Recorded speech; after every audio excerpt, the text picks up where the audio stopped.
Hey, Tim. Well, hey, Ricardo. Yeah, looks like you got yourself some guns over here. Yeah, I got a couple of vintage Hogan's Alley and Duck Hunt guns, old Nintendo guns. This one here even has the script Nintendo on it. Yeah, I've got a sensor from one. I've got the wiper blades that allow the gun to rotate 360, which is a cool feature of the Nintendo guns. I thought I'd take one of these apart and just kind of show everybody what's inside and some of the things you have to do to repair them when there's problems. Nice. Well, that's going to be good. All right. Yeah. Well, hope you join us here at this old arcade.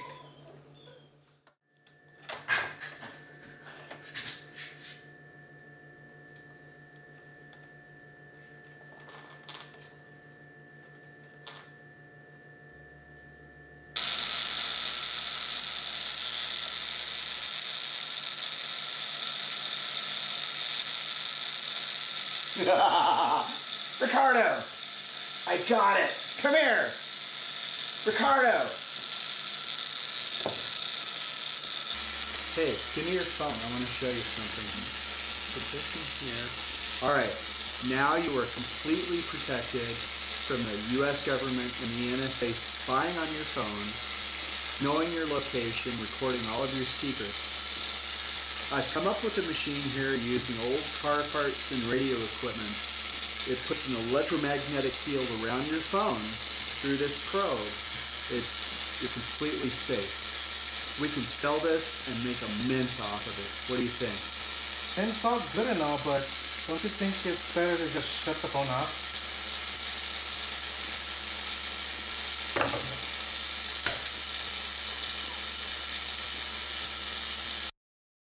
Hey, welcome back to this old arcade. I want to show you a few things here. This is a sensor for a Nintendo gun used in Hogan's Alley and Duck Hunt and others over the years.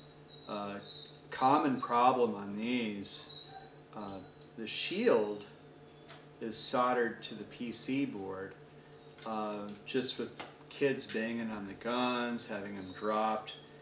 Those joints would come loose and you always have to go in and solder those back. It won't work right if that's not soldered in place.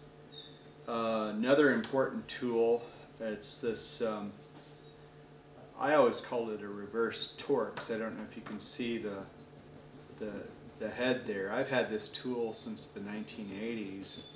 And they're a must-to-have for working on these old Nintendo guns. You know, and they actually use those for the Nintendo cartridges, actually. Oh, really? Okay. Yeah. Wow. This here is the little set of 4 wiper blades. That's the really cool part for the base of the Nintendo gun. It allows it to swing around 360 degrees. It's a set of gold-plated contacts and wafers. Each wafer has a wire that comes up to the top that go to the trigger and the sensor, and then there's a ground, of course. And then that, I'll pull this out here, there's the wafer assembly, and then here's the brush assembly. And you can see it's, they kind of move around and just really well engineered, really rugged. The newer HAP and Atari guns that were used like on Area 51 weren't nearly as rugged as these old Nintendo guns. So what I'm going to do here is pull apart this, this red gun here and just kind of see what's inside. Let's start at the base of the gun here. This one probably hasn't been taken apart in over 20 years, so there's no telling what's inside.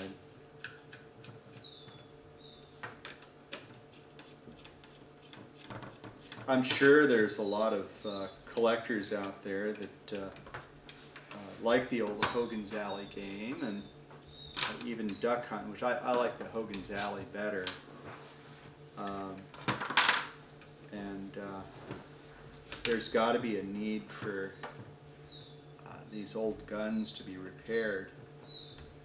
So knowing that a gun to be an original Nintendo gun, does it usually have a name on it? This is Nintendo, or? Not always. I mean, this one's got the script on it there.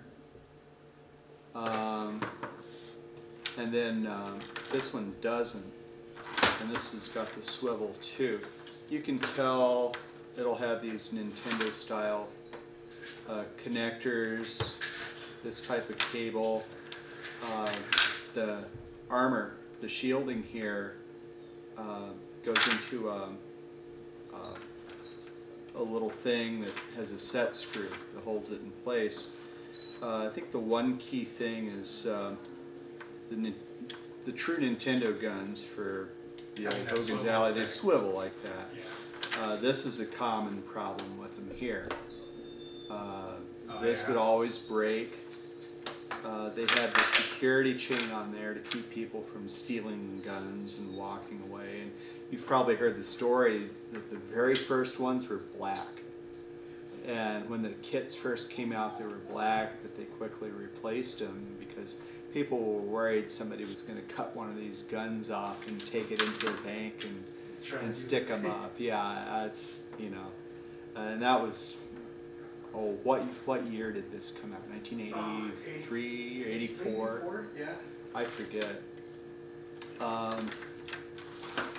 So they did use these cases later on for other machines. I'm not sure what the manufacturer was, but they locked this down. They didn't have the swivel mechanism. There was a steel thing that came out and it locked that swivel into place.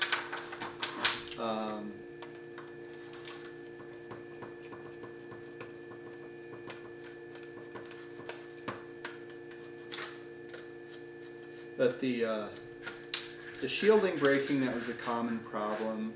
Back in those days, it was so expensive to replace the whole gun. You would do parts. You would get the new cable. You would get the new sensor.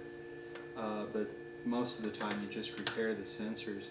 Nowadays, HAP sells the Area 51 style guns for, you can get them as low as $45, $50 for a brand new gun. Right.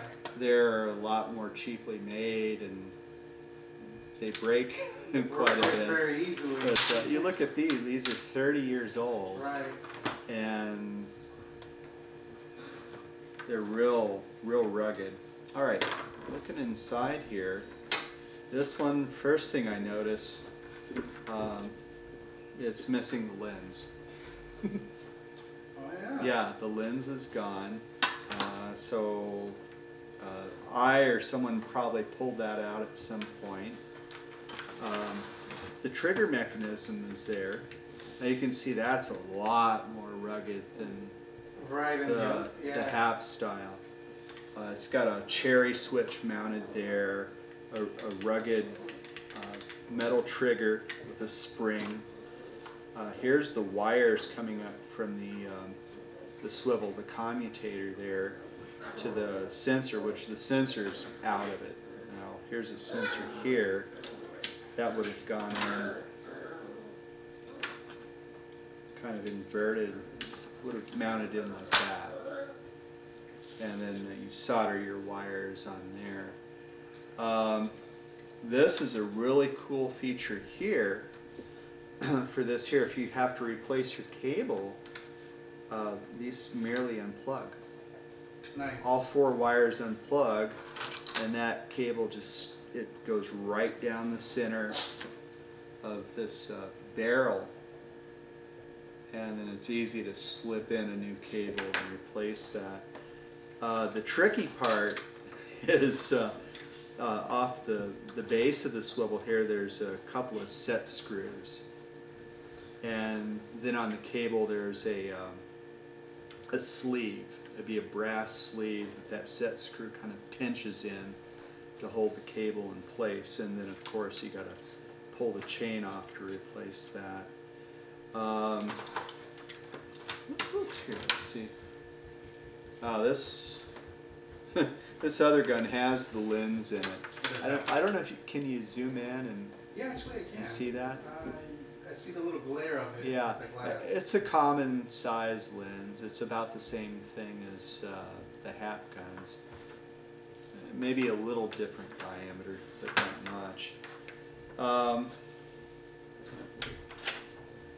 This swivel point here, you should really never have to clean that. The biggest things are the cable breaking, the shield coming loose on the sensor, and I guess a catastrophic failure would be the plastic case cracking, or if your screws came loose there, that could open up and the lens would fall out sometimes. But other than that, no real other problems, other than you got to keep your monitor clean, and the brightness level of whatever tube you have has to be enough for the sensor to pick up the signal from the monitor. So that's it. That's kind of the inside of your Hogan's Alley gun there. Just a real nicely engineered video game part.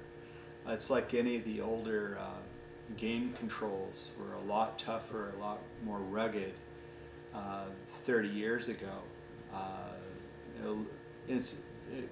And more expensive to make and build.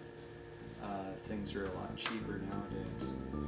So, well, thank you for joining us at this old arcade. Hope this was helpful and you enjoyed this.